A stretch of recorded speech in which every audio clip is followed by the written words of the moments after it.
This is Uncle Martin. I just had somebody take off after a cat. That's very negative. This is Monday. The It's Monday. If you look at my last numbers and days, really. Anyway, it's Monday, October. I'm gonna guess the 6th or 7th in October. It's the first week, so check it out for me. This is gonna be something different, kids. Anybody else is watching? I got some. This thumbnail will be on where I left off yesterday on the first time I went down the Grand Canyon. This is the second time I went down the Grand Canyon, and that's what the thumbnail is going to be. The second time down the Grand Canyon. Okay, so I've got a fire in the back, and I can't leave it unattended, as you well know. Kids, anybody's watching, you don't light a fire and leave it alone. So I had to start where I'm starting. And there's just one thing I wanted to show you too. When this is like a YouTube vlog of kind of like my property that I have not cleaned up yet to my satisfaction. But I have something that I'm doing. Hey Falcon, where you been? This is about the second time I went down to Grand Canyon, but I got to show you what I've cooked today. It's only about 2 hours. Okay, let me just turn this around. How do you turn this around? I don't know. Let's see. Oh, flip. There we go. Okay, so this is what I got. This is a 10-pound ham. He loves ham. Skippy. And do you like ham? Do you like ham? Yes. Lightning loves ham. Sit. Yeah, you'll get some ham. So this is a 10-pound ham that I got on a deal at where I work. It was only like 69 cents a pound. I'm not good with numbers, so add up whatever 10 pounds is with 69 cents, and that's what I got. So this is what the feral cats and my dogs are going to be eating. This has only like been cooking about 2 hours. You can see how it's sizzling and bubbling in this cast iron skillet. And that's how I do it. I cook it really, really, really slow. Now they say this has already been cooked, but I don't believe anybody when they say it's already been cooked because, well, as you know, there could be worms in anything, let alone ham. So that's why I'm cooking it real slow for probably. I started at 2:30 this afternoon. I'll probably go 12 hours with this little bubbler going like this. And what happens is I found on the last ham I did, you just put in like a cup of water. Then the rest of the fat and stuff goes down, and it just comes out really good for everyone that eats ham. Okay, so what am I looking at here? Falcon, I always wake up too late to see your usual lives. My bad, Uncle. Hey, don't worry about it. You can always watch it again when I repost it. Hello, hey, how you doing? Are cloves good for puppies? Are cloves good for puppies? Yeah, you don't feed a puppy you don't feed them a clove. I take the cloves out, but it gives a little extra flavor to it, and I believe it has some kills viruses and stuff too. So that's excellent. Hey, YTTG Gaming 9090. Hey, this is okay. Let's flip this back. This is Uncle Martin doing a little something different. I'm showing you a ham that I'm cooking up since 2:30, and I'm gonna go. I lit a fire in my backyard, so that's what I'm saying. That's where we're gonna go. We're going in my backyard. Going in my backyard. A little something different. Yeah, a little vlog. A vlog that's different. Don't you like to change things around in life? Sure you do. So as we walk back here, I can smell the smoke right now. In fact, you know what? I just might put that ham on here a little later on. Get that little smoky flavor. Hey, you guys have just brought up a good idea for me. Okay, so this is what I'm going to show you. What I got going here. This is like okay. This is a 6-foot pit. No, I'll turn it around here. Okay. Okay, there we go. This is a pretty big pit that I've dug. Okay, after like, I don't know, like a couple, like 12 inches, I hit bedrock. And bedrock is very hard. So I had a chisel and sledgehammer. It took me forever to get down. Oh, I guess it was about 3.5 foot that I did this. Okay.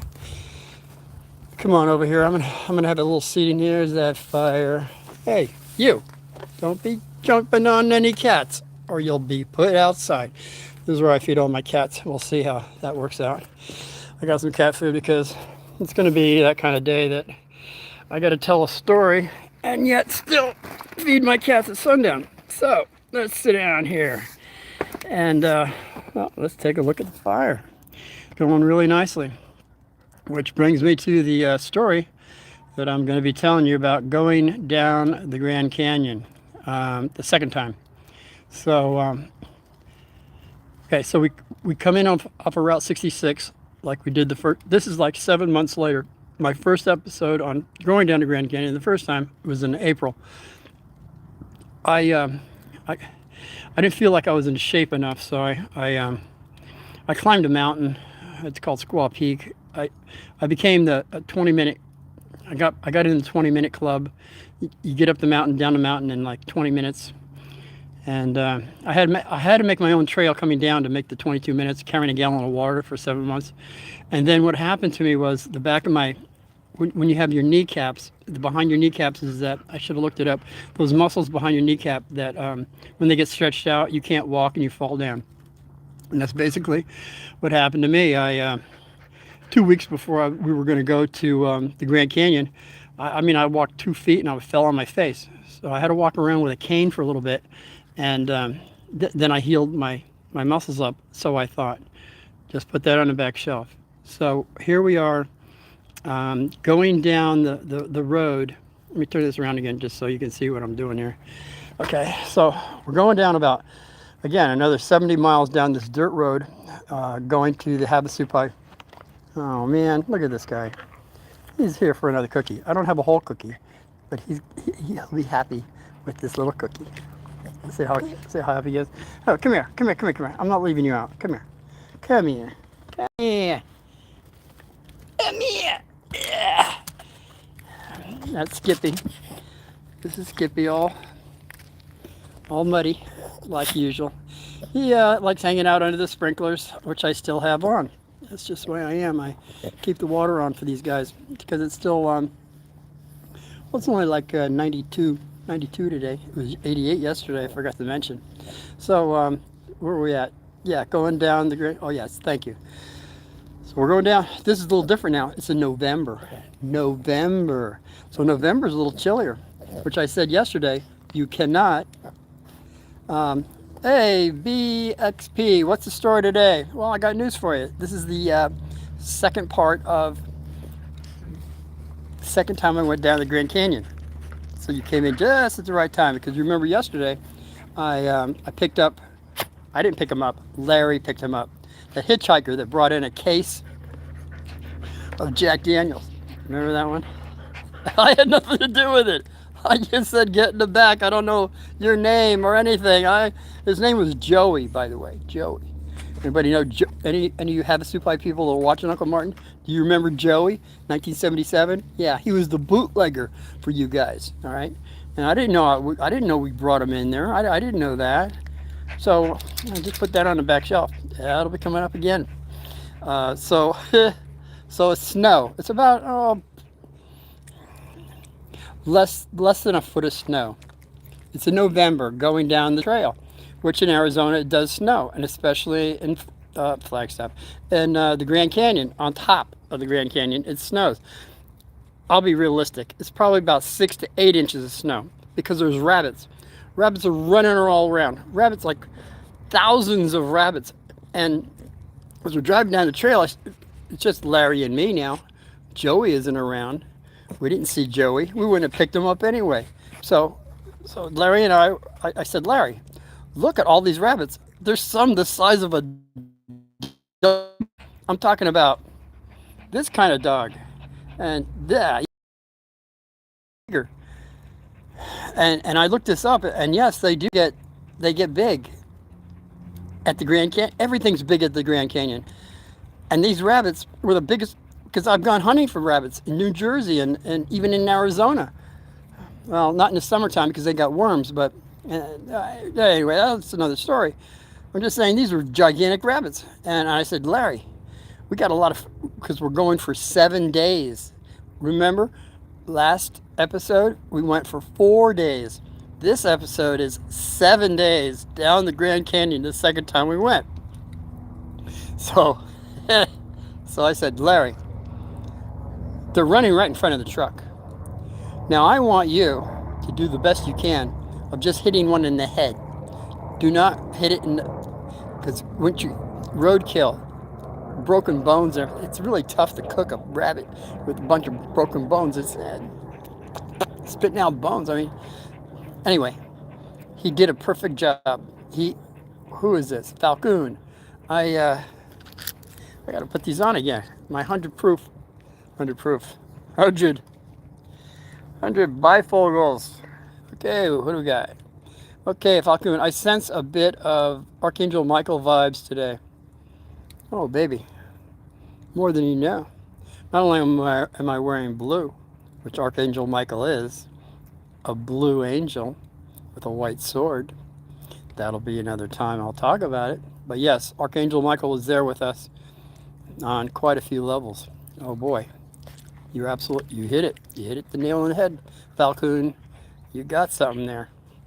So, where the heck am I? So Larry he hits one of the biggest,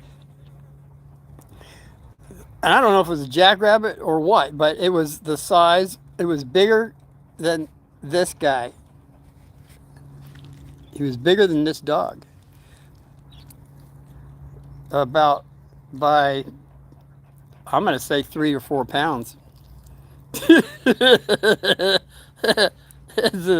at least that. So we get him, and I had a brown paper bag. So I picked him up, put him in my bag. Now it was still cold outside, and then I put some snow on the bag. And by the time the 70 miles or so that we drove in, we had more. It was snowing, so it had more snow. So it was nice and cold. It was at the temperature that I wanted. I didn't want anything. I didn't want, you want to keep the harvest that you collect as cold, as chilly as possible. Okay, you always remember that. Anything with a lot of heat brings a lot of negative things to any food. I have food handlers class I went through tons of times because I worked in the restaurants and everything. And salmonella and the way bacteria grows every 20 minutes, it triples itself and all that, blah, blah, blah. And people don't wash their hands and stuff. That's why Chipotle's and all these other places that people are getting sick from, they're not either washing their hands or they're getting food that is not being properly at the right temperature. But I won't go there. It's too negative.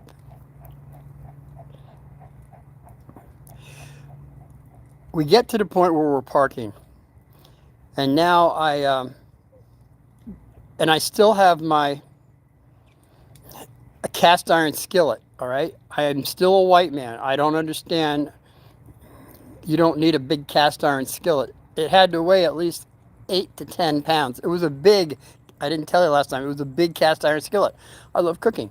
I love cooking for a lot of people. But as we talked about last episode, I fed not the whole tribe, but there was like 18, 22 Indians that, well, the two brothers, they invited the whole gang over. So we ate up all our food, remember? The first day. Which was interesting enough. So as soon as we got out of the car,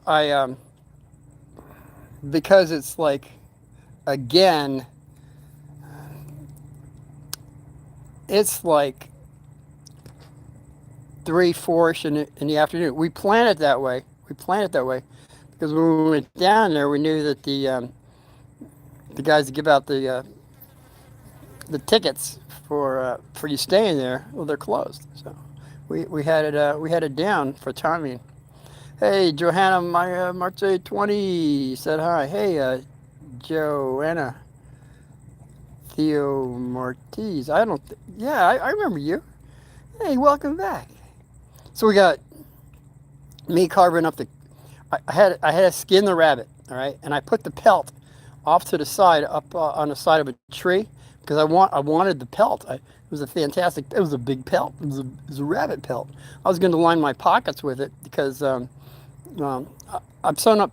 When my Levi's get torn up and everything, I put leather on the outside, and I have not sheep wool. It's You know how normally have cotton pockets?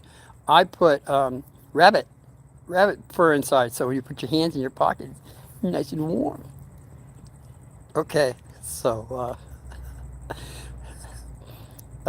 Johanna, Martha, English or Spanish? I don't know. I'm not bilingual, so it'll have to be English. Now, I put the skin off to the side. Now I go and we're going down the trail, and when we get down to Havasupai, about 10 of the Havasupai Indians uh, remembered us, so they come running over to us, and well, they knew we had goodies. We've already given them goodies. They want to know what kind of goodies we got now. It's a small tribe down there. They don't get many people. I mean, they don't have very much. Well, whatever they get shipped in, they got to get better stuff with the travelers, tourists that go through, and they remember us very well. So, okay. So remember the main brother, the brother with most experience, that guy that had another brother. They're the two that come over to us, and the brother with most experience says, "Hey, did you run into Joey?" I said, "No, we didn't run into Joey." Remember, Joey was the one who brought in a case of Jack Daniels last time we came in. I said, "No, we didn't see Joey." He says, "Oh, do you have any do you have any whiskey?" I said, "No, no, don't you remember?" I said, "I don't drink. I don't drink." And then he says, "Yeah." And then I look over to his brother. His brother has a cast. He has a cast on his right arm. I said, "Hey, bro, what happened to your arm?" And the brother with the most experience says, "Oh, I broke it. We were drinking whiskey and we had a fight." I said, "Oh my." And they're asking me if I have any alcohol, which we didn't. I don't drink. So I'm saying, whoever, by the way, you can't go down there and drink. I mean, this is the law. There is no drinking for these Indians or anybody going down the Havasupai Trail. In fact, that's what I was saying. Because of maybe what we did in 1977, got back to somebody to where, Big Jim was laying across the street, laying across the road. He's getting bitten by scorpions. And then the other two guys were in the cave. No, no, scorpions. And they were probably drinking some of that hooch. And I'm just saying, you can't bring alcohol down to Grand Canyon. And that's why when you park up there, you're going to be frisked. If not frisked by the police up there, the Indian police, they're going to ask you and they're going to read you like a book whether you have alcohol or not. And if you do, there's a big fine, all right? So don't even think about bringing alcohol down the Grand Canyon. Forget about it. So this is the next part of the story. That's why I'm out here. I'm watching my fire because I can't leave a fire unattended, as everyone knows. You make a fire. You have a fishing pole. You throw it out there. You stay by your fishing pole. You don't throw it out there thinking a bell's gonna ring or something. And then, no, there's a big fine on that. And there's a fine also if you have a fire and it starts other things on fire. There's another law on that. Maintain your fire, which would be another story when the police, when the fire people came over, told me to maintain my fire. That would be another story, which we're talking about now. I got my Bowie knife with me. It's the one with the that I made out of a leaf spring of a car. Now, leaf springs of a car has tempered steel. It's as best you can make a sword out of it, for crying out loud. But I made a Bowie knife that was bigger. It was like 9, 10, about 11 inches. This is 9 inches right here, pinky to thumb. So I go another 2 inches. That's the size of my Bowie knife. And then I had the other part that was about the handle that I had. So I had a big knife. that was sharp as a razor. And so I tell these Indians, I say, yeah, I got this rabbit. I'm going to cook it up. And since it's like about sundown anyway, I'm going to start a fire, and would you like to come to dinner? I said it again. Well, this time they said, yes, we would. So the brother, one of the most experienced, and the little brother, run off, and they come back with 8 more Indians. It was only 8, so there was 10 little Indians that were standing around this fire that, okay, I'm going to turn this around because, so you can kind of, this is about the coals here. Let me see, turn this around. There we go. Okay, see those coals down there? That's about how the coals were when I started chopping up the rabbit. I chopped up the rabbit, and I cut it up in 12 pieces, and that was enough for let's see. Oh, come here. That was enough for chunks about that big, 12 big chunks of meat from the rabbit. And while we're cut, wait, sorry, I'm jumping ahead of the story. I put a spit because I was brought up as semi-survivalist. So I cut a stick, nice and green, went through the rabbit, and I got some barbed wire that I found on the trail. So I put that in the fire, and I cauterized. I mean, I got it all clean. Then I wrapped the barbed wire around the rabbit on this stick that I had, and then I had 2 other sticks, one here and one there, that I put it on, and I rotated it real slow over the coals. It was brown, crispy brown, and all I did was put a little olive oil, a little pepper, a little rosemary, and I think that was it. That's all I did. And it was smelling great. It was looking great. It was all crispy brown. It was perfect, the perfect rabbit. So I take it off the spit, and I cut it up into 12 pieces. Now, as I cut up the, nice chunky pieces, while I'm doing that, I'm saying everybody's going to get some.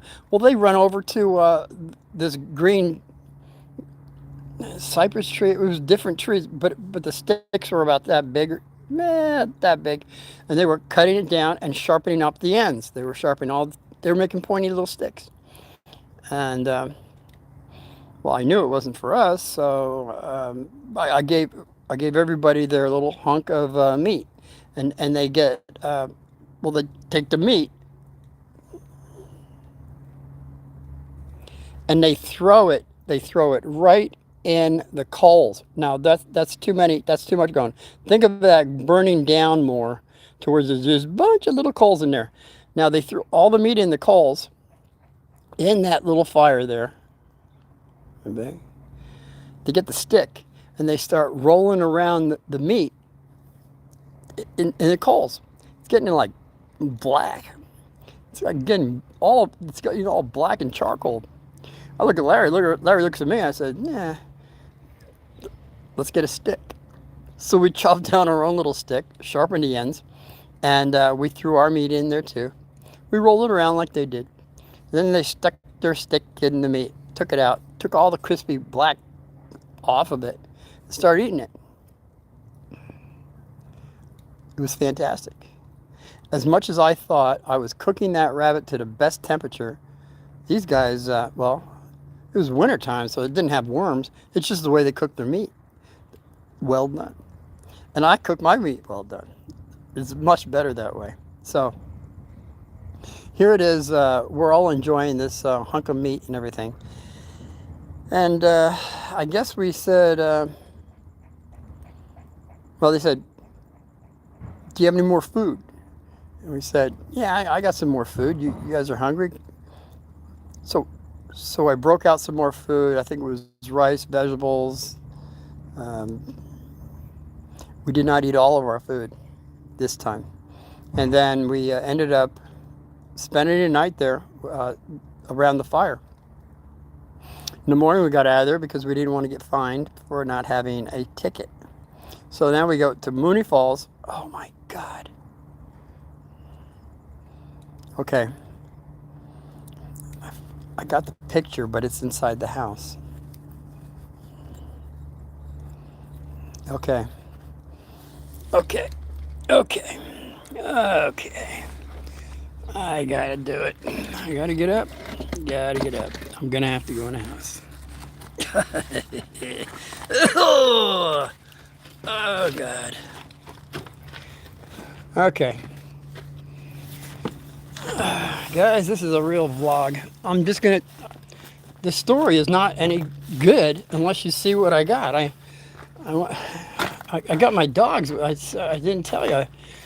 I had Jasper. Jasper was my Shih Tzu, and he was just about the same size as little Skippy here that was on my feet, on my lap, and okay, this might be getting dark soon because I don't know if it's going to show up in my house. No lights are on. It's just as well. I'm gonna just go into the house. Okay.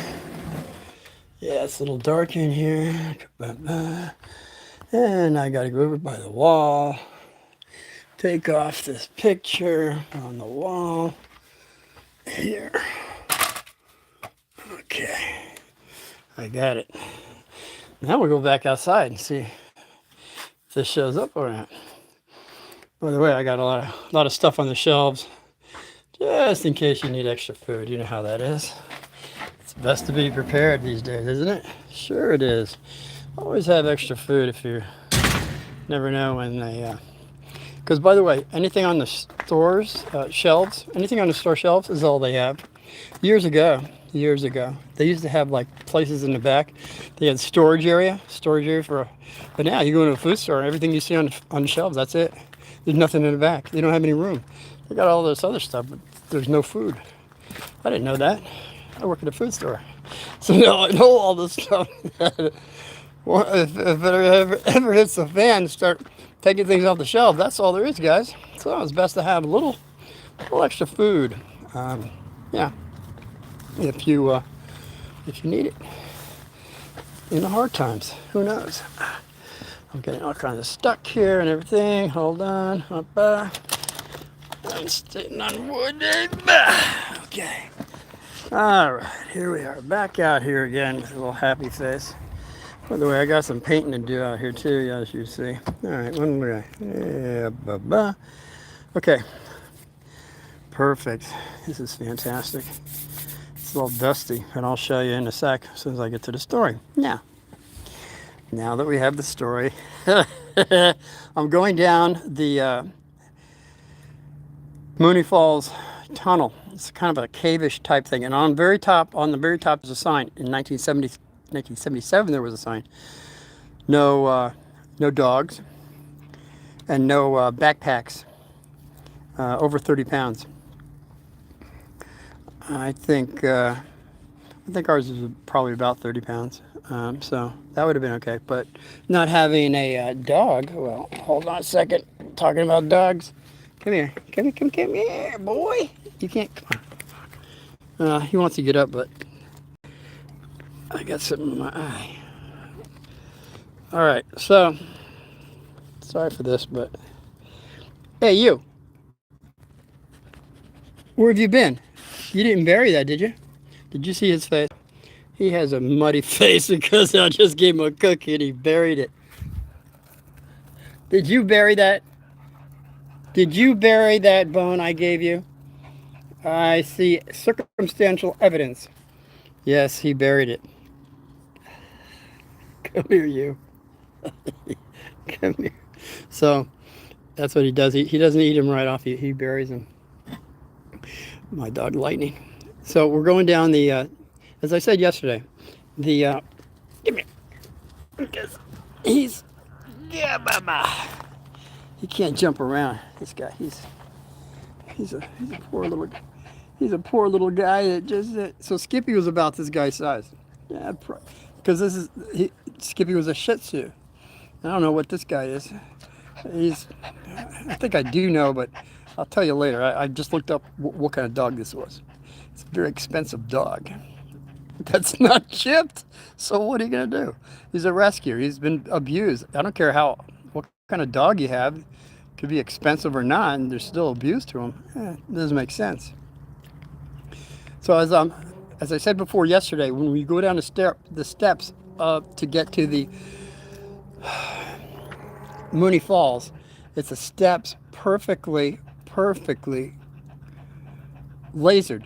It's just it's lasered, all right? Some kind of instrument did it. Because I've done chisel and hammer on different rocks. I've done it on my own place here through bedrock. And there's chips and stuff. This isn't chips, it's like smooth, very smooth. So just saying, there was some kind of technology down there. As I said before, the Vikings were there, the Egyptians were there, and India was there. I just posted today about noon from my TikTok thing that people are talking about all the different faces on the side of the rock that look like Egyptians. And I told you about that place that nobody can go now, the Forbidden Zone. Anyway, so what we got is I'm swimming. I got my dog swimming out to the rock that I told you yesterday that I was on the rock by myself. Now it's 7 months later. I got a Shih Tzu on my shoulder, swimming over to the rock. And that's the picture that I just went in the house to get because I couldn't. I'm not gonna. As you think I'm lying or something. I don't know. So let me turn this around and let's see if we can see this. Okay, this is the falls. This is over 200 some feet. Okay, and there I am. There I am with a little Shih Tzu on my shoulder. Can you see that? I know it's kind of blurry maybe, but that is a dog, all right? It wasn't, you could kind of make out a dog, right? It's a dog. And these falls are coming like right down behind us. It's quite amazing, and the force that you could not believe. Now, you know what, kids? Anybody's watching? I'm standing on a rock right there, and I just looked up the other day. I looked up Mooney Falls, and I didn't see this rock out there. See this rock that I'm standing on a rock. You can see I'm standing on something, and that rock is not there. What the heck happened to that rock? Are we in a different time zone or something?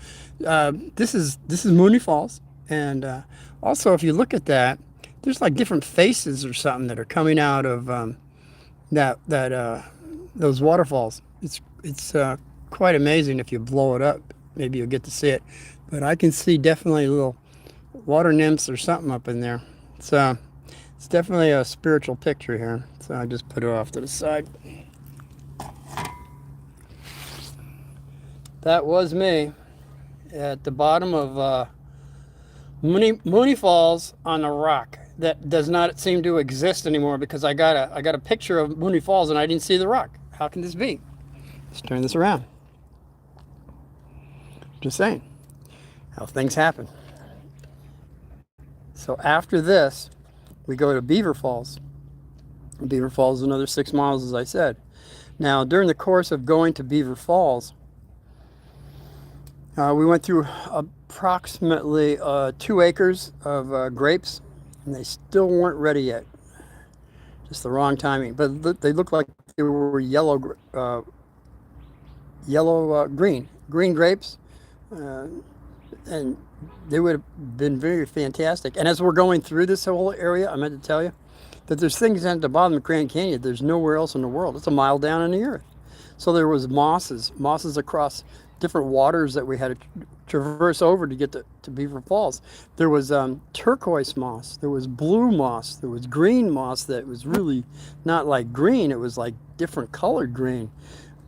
Tropical blue water. It was just amazing stuff down there. By the way, there's uranium down there. I think that's why the water is polluted with uranium and E. coli. That's probably why the Indians are not producing as many children as they probably could. But nobody wants to talk about that. I did a little research on that, and it seems to be the case. They're declining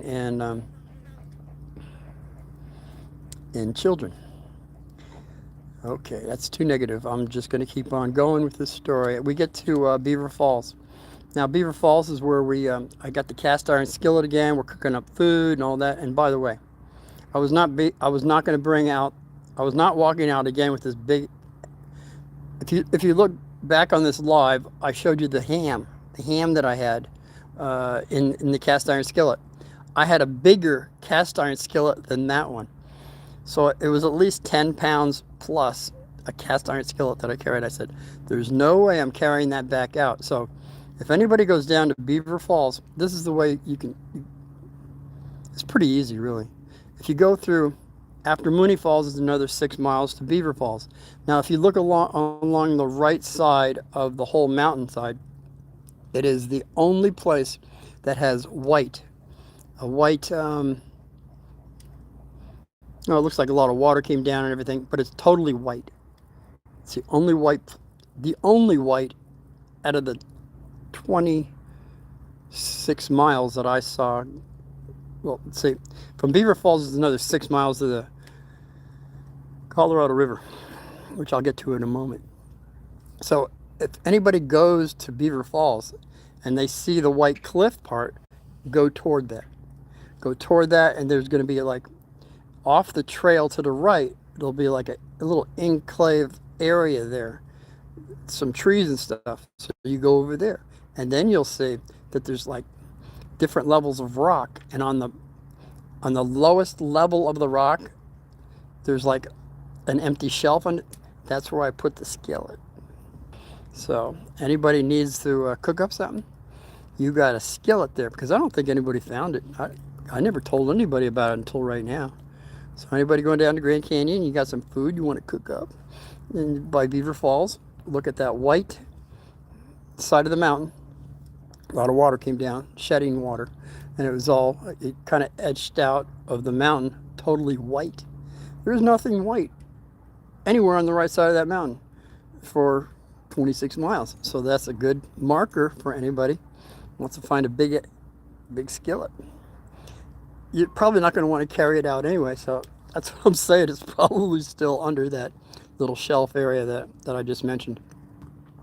So basically, next is, I don't know, 3-4 days in, we pretty much ate up all our food somehow. So we have like another 3 days that we don't have any food. 3 days of no food. Hey, Leanne Russell, hi there. This is about the second time I went down to Grand Canyon. That's where we're at, the thumbnail, okay? We're at Beaver Falls now, heading another 6 miles toward the Colorado River. Now we get to the Colorado River, and that's it was quite Leanne Russell, how was my day? It was fantastic. It was a day off. I got to make a fire and clean up the yard and get ready for this fantastic story that I'm telling you. The second time I went down the Grand Canyon. So we get to okay, so if anybody wants to know where this is, when you get through Beaver Falls going to the Colorado River, there's only one direction. And so, by the way, when you're in the Grand Canyon, all you see is about that much of the sky. So when you get to the Colorado River, you get to see about 9 inches. It was like kind of a grand opening or something, to be able to get in a bigger, because you don't see very much down the Grand Canyon. It's just like just little nothing, like that much of the sky. The sky's gone, just that much. It's pretty crazy, a mile down in the Grand Canyon. So we're now, this is like the crazy story, but we get to Colorado River, and what do we see? We see the big pontoon boats, right? Big pontoon boats that take people for rides and all the journeys and everything. And they're picking up 2 guys that are in canoes. Now, who in their right mind would take the Colorado River with a canoe? Dude, there's whitewater rapid 5 down the Grand Canyon, the Colorado River. Nobody in their right mind. So it was 2 doctors or somebody. I guess they weren't too wise or something, right? And so they had tipped over, lost all their goodies, and these pontoon people picked them up. So we're witnessing the pickup point. And by the way, when you come out of Beaver Falls going to the Colorado River, if you just go up 1 mile, and that's where Phantom Ranch is, Phantom Ranch, and you can get goodies up there. We didn't know that. We would have restocked if we could have got up 1 more mile, but we didn't know. No one told us. I found out that just the other day when I was looking up Bright Angel Trail coming down that way to the Havasupai Trail. A lot of people do it within one day, but that's crazy. That's, you're missing so much stuff. So, well, Jerry's trying to send me something. Hey, Jerry, I hope you're looking at my live here. Buddy of mine, Jerry, he's got some important information for me. Don't have time for him. I'm going live. So they're picking. So the guy off the pontoon says, hey, you guys, you want a Coke? I said, it's 1977. I really didn't drink Cokes, but he gives us and it's warm. It's a warm. It's not even cold. It's a warm Coke. I drank about a sip. I guess some people drink warm Coke. Some people drink warm beers. I don't like. I prefer my stuff chilled. So, hey, Ann Russell, I never went there. Hey, Leanne Russell, you never went to the bottom of Grand Canyon? Well, now you missed the part that I said it was only $36 in 1977. Now it's over $400. You got to do it online, and then when you come in to the parking area, you get frisked for alcohol, and then you have to carry all your water and your goodies down, or you get it packed, or you can get a helicopter ride down. I guess for those people that have the money to do that. And then you have to call in advance to get helicoptered out. And they only do it like once or twice a week. So you could be stuck there for whatever time. I don't know. Things have changed since 1977. That's what I'm saying. You don't have the leeway that we did. And I guess I got to go back one more time. Because that's what I'm saying. When the Indians, they said, remember yesterday, the first time I went down to Grand Canyon, they said, and if you come back, we'll show you where the giants, the footprints were of the giants. That wasn't just male, female, because there's big footprints, medium footprints, and baby footprints. There was a whole family of giants down at the bottom of the Grand Canyon. And it's in the sandstone, it's solidified, hardened and everything. And they were going to show me where it was. And I never got back and get to do that. And I would like to do that, okay? So if nothing else, that would be a reason I would go back there, all right? As I said before, there is a cave there that has not been blown up, but you can't go there because it's in the forbidden zone. You climb up 1,000 feet, go into that cave. You first get the Viking stuff, all that goodies. Then you get the mummies and Egyptian stuff, hieroglyphics all over the place. You keep on going. You get Gautama Buddha, Maitreya, Kuan Yin, whatever that big statue is there that somebody carved from India. And then you keep on going. Man, I saw it, and I'm looking for it. If I get it, I'll post it. But if you keep going around the corner, this is when you could go in that cave. They've got different seating arrangements all over the place, and it can hold over 50,000 people in this cave that nobody can go to now. In fact, if you get around there, the guys dressed in black with their cars that have no license plates come and talk to you. And then there's no drones through there. You can't even have a camera through this area, the forbidden zone. Now, why would they do that? Because history has been a lie to us. And if we've done, hey, he just resituated himself. He's still wet. He's a mud dog, but I love him. The history that we've been told is a lie, as I was saying before, and somebody's got to do something about it. This stuff's got to come to light. There are giants. There are Vikings, Egyptians, and India that came here before Columbus. And it's October, in about, a week or two, we're going to have Columbus Day. And as I said before, what happened to, it wasn't a joke, 50 years ago, when I knew that Columbus was rediscovering America, I was even telling the teacher, why do we have Columbus Day? Why can't we have Leif Erikson Day? And she didn't like it either. That's the one that gave me the D- when I said Christopher Columbus rediscovered America. So I do enjoy this part, though. President Trump is starting to clean house on the education system that we have. That is a total failure. We've been taught lies for the last 50, 60 years. I think probably since the beginning of school. We have we've been lied to. Leanne Russell, you like my hat? Oh, bless your heart. I got all kinds of hats, but this is my favorite. It's the Mini Tonka. Look it up.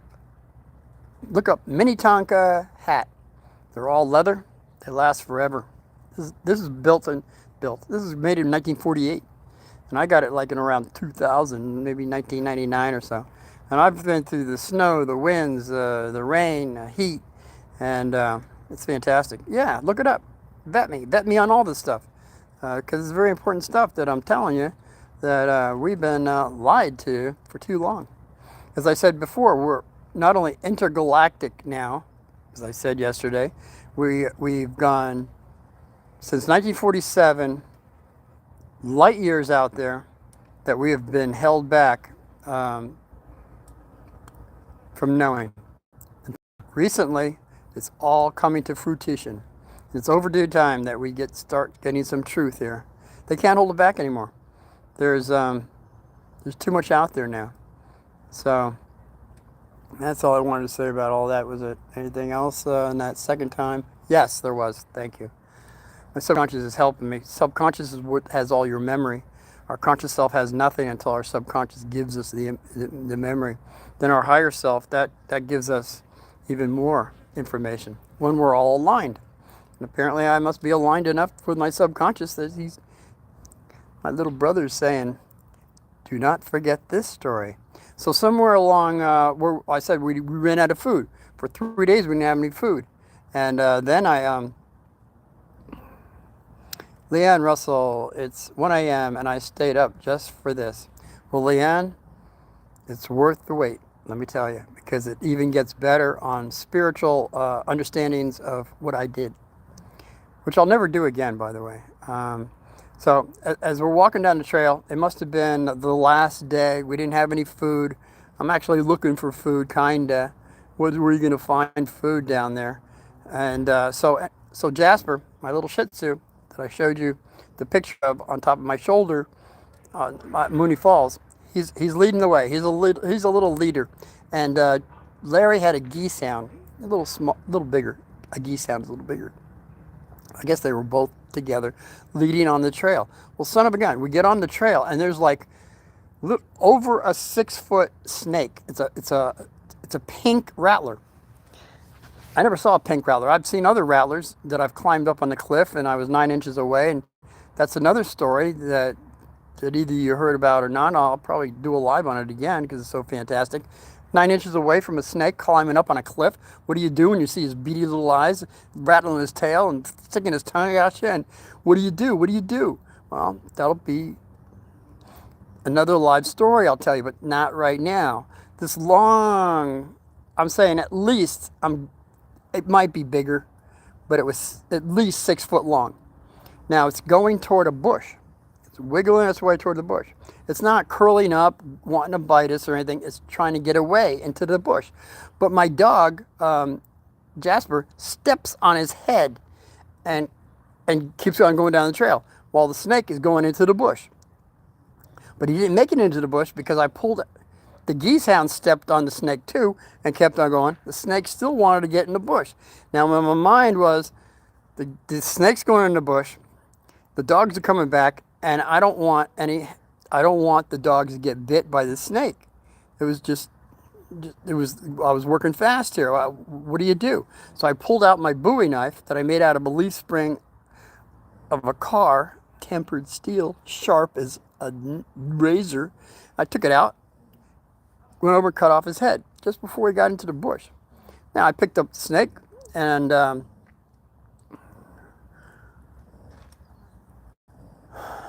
I counted the tail. I counted the tail.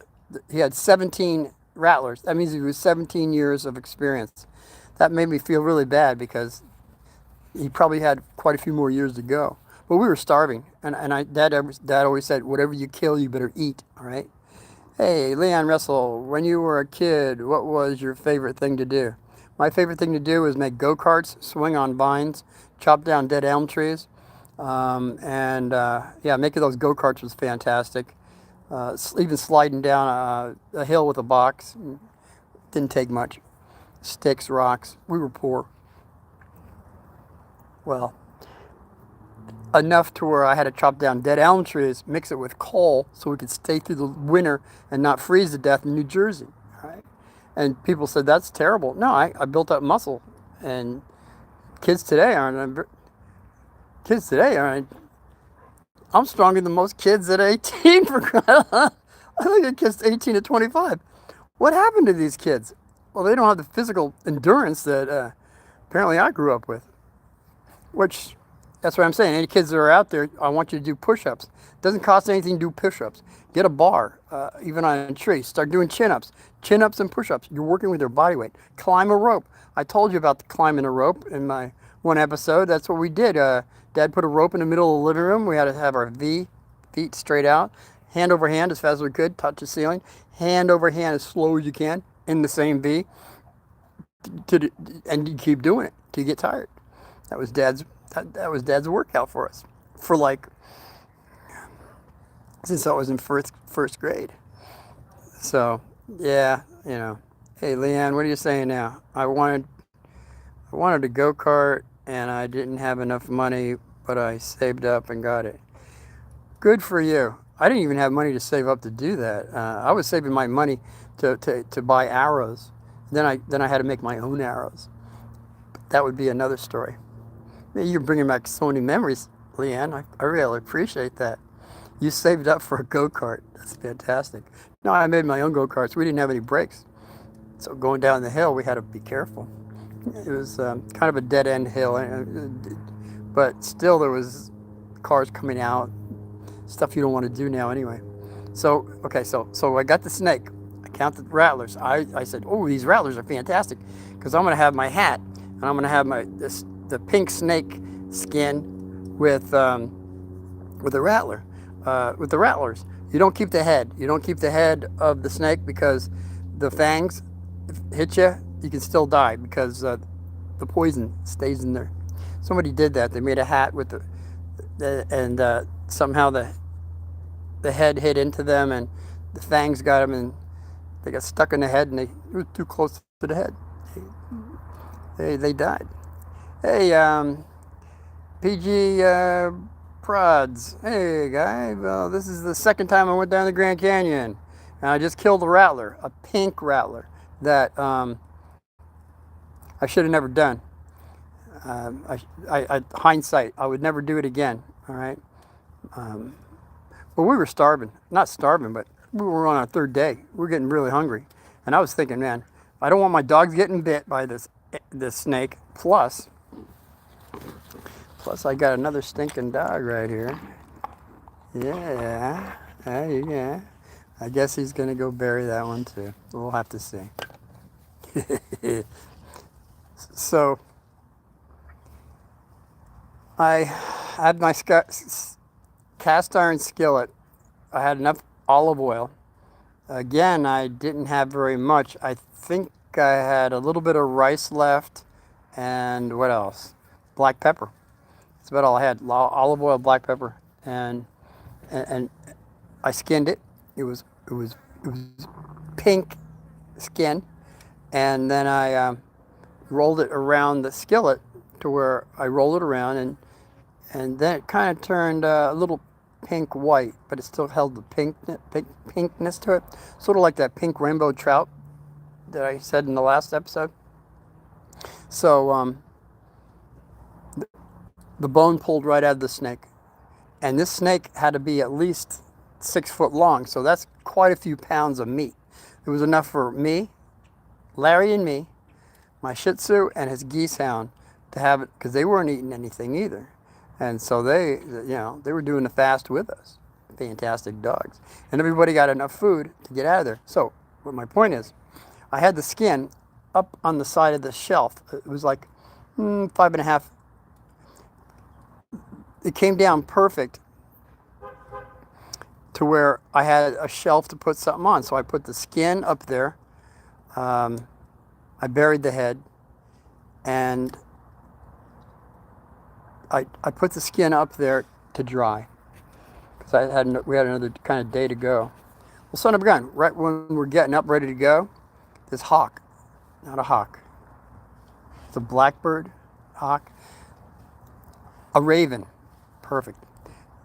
It was black and it has 6 foot wingspan.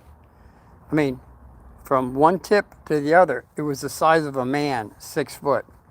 Jumps onto the he calls, he's calling at me, and he gets on the ledge.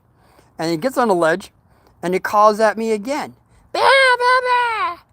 And he grabs the skin with the rattlers on it, and he flies right over, and I had a rock. And I could have knocked him out of the sky, but for some reason I missed, because when I threw the rock, he just looked at me and turned his head, and the rock went right by him, and he flew off. I was very disappointed, but there was a sign. That was a sign that I didn't know until on the way out, when I told the story to that brother Indian that was the most experienced. Okay, Leanne, you had a white dog and it got kidnapped by somebody. Well, is it Arizona? Does he look like that? Does he look like that? Was it in Arizona? Come here. He's falling off my lap. Where was it? Does he look like that? Is that kind of like him? Did you feed him nothing but chicken and maybe bean burritos? Because that's all he was eating for like 3 months. He wouldn't eat anything except chicken and bean burritos. I'm just saying, I think that family might have, I don't know, might have starved him or something, because that's all he still doesn't eat dog food. Just, you know. Oh, Leanne Russell, he looks a little bit. Well, that's nice. Are you in Arizona? Did you lose the dog around, somewhere on McDowell Road? I'm not going to give you the exact street. You have to do better than that. By the way, this is my cement mixer behind me. I got for free. In my mind, I wanted a cement mixer for like 30 years. And all of a sudden, it happened. At the end of the street, it had a big sign. It said, "Free, take me." I said, oh my God, that is a cement mixer. It's an industrial cement mixer, which I've used to make cement and different things. So if your mind thinks enough on something, you will get it. Okay? Took me, I wasn't always thinking about it, so it took 30 years. But now and then, because my girlfriends would say, "What do you want for Christmas?" "I want a cement mixer." I mean, I was serious. Ends up I get one because I wanted one. So, okay, Leanne Russell, no, it's not your dog. Fantastic. I was going to say, man, if he's your dog, you got to do more proof than that. But Skippy is my dog. He's not chipped, so what are you going to do? Hope you had a chipped dog, Leanne, and he escapes from whoever got him. That could happen. And then somebody else will pick him up and say, "Hey, it belongs to Leanne." That's why you want your dogs chipped. Just something to think about. So we're getting out of the place now because we have enough food, enough energy to get the heck out. So on the 7th day, we're heading out. It's about going on sundown, as we had planned, because nobody bothers you looking at your pass that you're supposed to have. This is 1977, by the way. So we run into the oldest, the most, his name was Bear. Oh, that's cute, Leanne. Bear. Actually, I had a dog named Bear. He was a wire-haired terrier kind of thing, and he was ugly as sin. And all the other pups were great, but Bear was ugly. He's an ugly bear. He's all bristly. He was wire-haired, but we loved him. He was Bear. Just brings back memories again. You guys are fantastic. So I'm getting out, and here's the oldest, the most experienced brother, stopping, and he wants to party, and we were pretty much partied out at that point. We just wanted to get out of there. And so I told him the story about killing the pink rattler because we were starving, and the dogs would have been bit. And then I said, well, we ate it because that's how we were able to get out of here. And I put the skins up on the wall kind of thing, on the shelf. And this big blackbird, 6 foot wingspan, comes in and gets it. First caws at me coming in, stands on the ledge, and then he grabs it and takes off. I think they were friends. See, I never thought about it, but that's what he was saying is you weren't meant to have that. That bird was giving you a message that was the snake was spirit of the mother, and that was the bird was the spirit from the father, and you were not supposed to have that skin.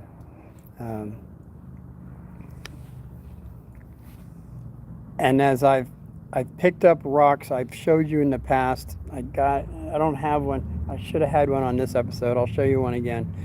All the rocks that I've found have a bird on one side, and on the other side of the rock is a snake. So you got a snake and a bird on millions of rocks. I've seen them in Texas, Arizona, New Mexico, Colorado, all through the states that I've gone.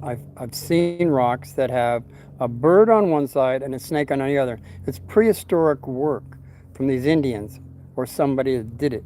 And I'm keep asking, how did they do it? Well, they had a harder rock or some kind of tool to be able to do a bird on one side and a snake on the other. And that's what their whole religion is the bird and the snake.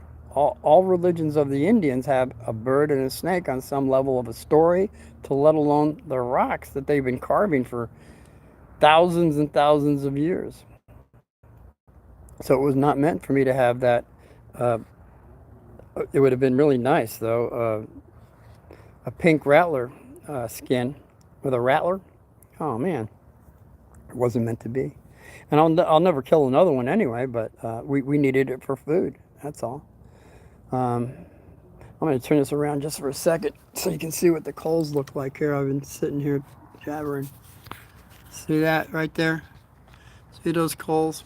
Now, when you look back on this and you stop and you start it again, you'll be able to see fiery elementals. They're called salamanders, and they'll have like different kind of faces to them. You'll see maybe some kind of serpent, some kind of mouth of some kind of animal. I've seen it look like some cowboy riding on a horse. There was all kinds of stuff that I've seen when I've done this. And this is logs and wood that's over 70 years old. So I know it's a pretty spiritual fire here. So when you redo this and stop and start this fire scene right here, you will get definitely some elementals, fiery elementals. They're called salamanders. And for elementals, they're probably the highest over fire, air, and water and earth. Well, fire, obviously. Water, air, and earth, they beat them all out. The fire does, by the way. That'll be another story. That will be another story. I think we're about done with this story. The second time down to the bottom of the Grand Canyon. So anybody that's left, God bless you. Give me a thumbs up. Give me a thumbs down. If you have anything to share with me about being down the Grand Canyon, that'd be really nice. And those footy prints of the giants that were down there, they were the red-haired giants that were friends with these Indians, and then all of a sudden food ran out and they had to fight for their lives. And apparently these Havasupai Indians won, because you don't see many giants around down there now. You hear a lot of that. Hey! You don't scare those cats. Oh no. This dog. See, this is where I feed my cats. It's sundown. They're all coming out, and he thinks he's gonna, get one. He's not. Hey, Leanne Russell, I would send $500 if I can. Well, you know what, Leanne? I'm not asking for any money. I will set up a fund someday because I have something in mind of all the people that are like in jungles, out on islands that have no lights, that are getting bit by very aggressive snakes, and I want to get some kind of thing going to where we can have solar lights. It's not going to cost much other than just get the solar out there, and a lot of them don't even have nurses or doctors. So those that could be avoiding these things, that is my intent someday. So you hold on to your money and well, put it, buy some silver. Gold's a little expensive. Buy as many silver coins as you can. You never know when you may need them. So until we see each other again, thumbs up, thumbs down. Wait about 12 to 14 hours before you watch this. It's just something that I've noticed that I'm not getting any credits. I mean, it'll show me how many people were watching, how many people joined the club. You join my club, you subscribe to me, I'll subscribe to you. I think we already know that. But I get 0 people watching but after 12, 13 hours. And then it starts counting after that. So I don't know why it's doing that. Still haven't figured it out, but maybe someday I can. Thanks again for hanging out. Today is Monday, tomorrow's Tuesday. I will have something at 5 o'clock for you. That'll be another true story. Okay, so share Uncle Martin with somebody if you really feel inclined to. It's all right, because a lot of this stuff is not getting out there, especially.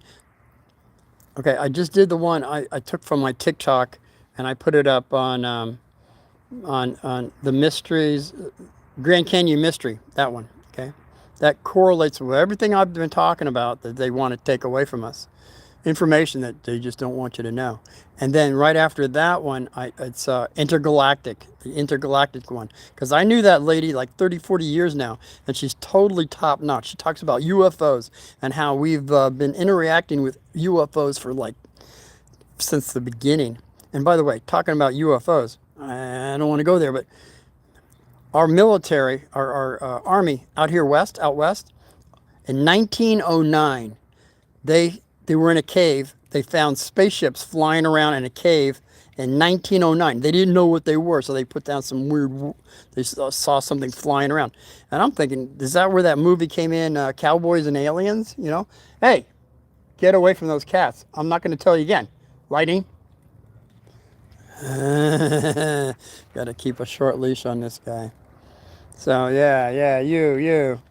So they knew about spaceships back in 1909, let alone the reverse engineering that we did with Hitler did, everybody's been reverse engineering. So that's why we got an intergalactic spaceship crew that now Trump has made part of our services now.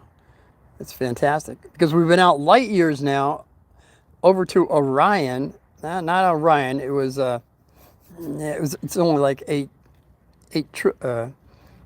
light years away. Sirius, which has another star. It's a twin star. Sirius being the bigger, and then that's A, and then there's B, and they've been there. There's all this stuff that we're not being told. So look at that one, intergalactic, please.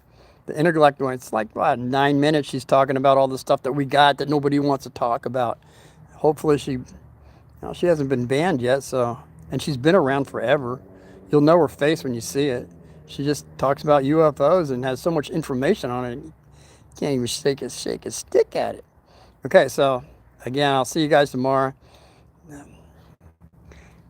Be well. God victory. Stay safe.